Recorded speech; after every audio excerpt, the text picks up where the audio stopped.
बिस्मिल्लाहिर्रहमानिर्रहीम। अस्सलाम वालेकुम। उम्मीद है दोस्तों आप तमाम खैरियत से होंगे। आज की इस वीडियो के अंदर हम बात करेंगे पुलिस रूल 1934 के बाब नंबर 8 फ़िक्रा नंबर 6 की। दोस्तों पुलिस रूल 1934 के बाब नंबर 8 फ़िक्रा 6 में रुख़सत इत्तफ़ाक़िया से मुतल्लिक़ पाबंदियाँ हैं, इत्तफ़ाक़िया रुख़सत से मुतल्लिक़ क़यूद है। दोस्तों रुख़सत इत्तफ़ाक़िया से मुतल्लिक़ क्या क्या पाबंदियाँ हैं, किसको रुख़सत इत्तफ़ाक़िया दी जा सकती है, किसको रुख़सत इत्तफ़ाक़िया नहीं दी जा सकती, और अगर आपका इलाका जो है वो बहुत ज़्यादा दूर है, जहाँ पर आप जो है वो 36 घंटे तक नहीं पहुँच सकते, तो फिर क्या आपको रुख़सत इत्तफ़ाक़िया दी जा सकती है या नहीं दी जा सकती। मतलब मुख्तलिफ़ क्वेश्चंस जो हैं जो हमारे जहन में हैं उनको आज की इस वीडियो में मैं इंशाल्लाह क्लियर करने की कोशिश करूँगा।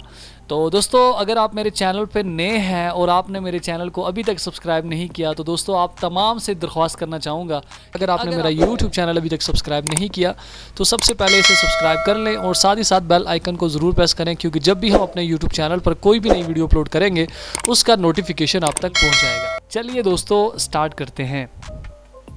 दोस्तों सबसे पहले आपको मैं बता दूं कि पुलिस रूल 1934 के बाब नंबर 8 फ़िक्रा नंबर 6 में है रुख़सत इत्तफ़ाक़िया से मुतल्लिक़ पाबंदियाँ या क़यूद।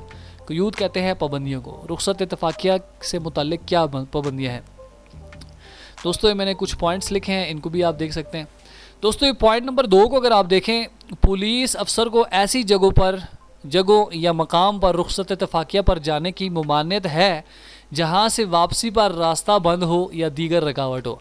अगर आपकी ड्यूटी जो है वो किसी पहाड़ी दुश्वार इलाके में लगी हुई है, जहाँ से आपको लगता है कि अगर आपको छुट्टी पर भेजा जाए, वापसी पर हो सकता है रास्ता बंद हो या आपका पहुँचना नामुमकिन हो, क्योंकि अक्सर जो पहाड़ी इलाके होते हैं बारिशों के दिनों में अगर यहाँ से किसी को छुट्टी पर भेजा जाता है तो वापसी पे लैंड स्लाइडिंग की वजह से रास्ता बंद भी हो सकता है और भी काफ़ी रुकावटें हो सकती हैं। तो इस सूरत में आपको रुख़सत इत्तफ़ाक़िया पर जाने की ममानियत हो सकती है।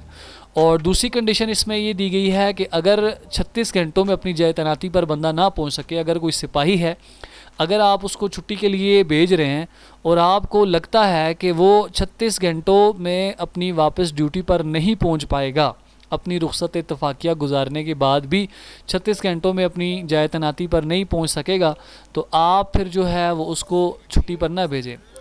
देखें, अगर आपकी ड्यूटी है कोहिस्तान में और आप बंदे को भेज देते हैं नीचे सिंध वाली साइड पे, अब वहाँ से वो 36 घंटों में किस तरह से पहुँचेगा? अगर रास्ता भी ब्लॉक हो गया बीच में या कोई और मसला हो गया तो वो किस तरह से वहाँ पे पहुँचेगा? ठीक है, तो इस तरह की नौइयत को मद्देनज़र रखते हुए ऐसे शख्स जो कि 36 घंटों में अपनी जाए तैनाती पर वापस ना पहुँच सकते हों, तो ऐसे पुलिस अफसर को रुख़सत इत्तफ़ाक़िया नहीं दी जाएगी।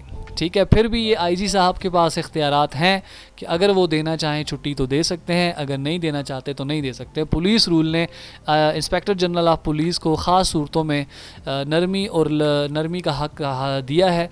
आईजी साहब अगर चाहें तो वो आपको रुख़सत दे सकते हैं और अगर वो ना चाहें तो फिर रुख़सत इत्तफ़ाक़िया नहीं मिल सकती। तो उम्मीद है दोस्तों ये टॉपिक आपको समझ आया होगा। अगली जो वीडियो है इसमें हम इंशाल्लाह बात करेंगे पुलिस रूल के बाब नंबर 12 फ़िक्रा नंबर 39 की। इसमें है उर्दू पर्सनल फ़ाइल। ये उर्दू पर्सनल फ़ाइल क्या है, किस लिए इस्तेमाल होती है, इसमें क्या क्या रिकॉर्ड होता है, इसके बारे में अगली वीडियो में हम डिस्कस करेंगे। आज के लिए इतना ही, मिलेंगे इंशाल्लाह नेक्स्ट वीडियो में। तो तब तक के लिए इजाज़त दीजिएगा, अपना बहुत सारा ख्याल रखिएगा और हमारे साथ जुड़े रहने के लिए हमारे चैनल को ज़रूर सब्सक्राइब कीजिएगा। खुदा हाफ़िज़।